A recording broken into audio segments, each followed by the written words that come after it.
হে বললে সে বেটি শুনবে কেন গা? শুনবে কেন? সে বেটি কারো দাঁত ধারেনি গো, কারো দাঁত ধারেনি।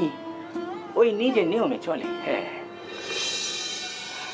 তবে কিনে তোমার বেটা যদি তার সম্মুখে গিয়ে দাঁড়ায় তবে হয়তো। সে কি তা করবে ঠাকুর? হ্যাঁ,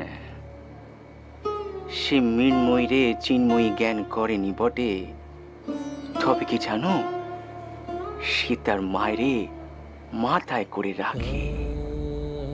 মা আসলে কি সে তা ভালো করে জানে, এমন জ্ঞানী সে। সে কি বলে জানো, যে মনীষী সকল মেয়ে জাতের মধ্যে নিজের মায়েরে দেখতে পায়, সে মনীষী হলো গিয়ে আসল জ্ঞানী।